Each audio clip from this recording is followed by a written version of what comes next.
how to install and use Bakkesmod on Epic Games Launcher. Now, in this quick video, I'm going to show you how you can set up or get started on installation of Bakkesmod for your Epic Games Launcher, specifically on Rocket League.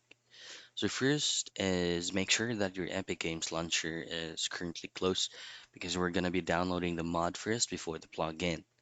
Open up or pull up your preferred web browser and simply type in Bakkesmod download. You're gonna be seeing a lot of results here, but make sure to click on backsmod.en's official site.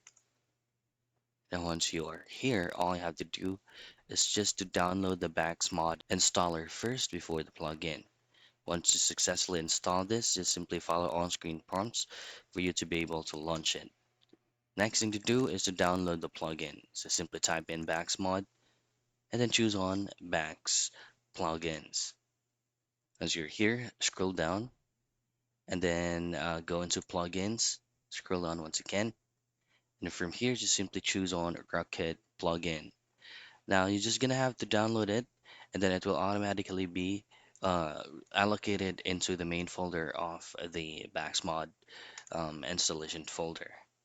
And that is how you install and use Backsmod for Epic Games Launcher.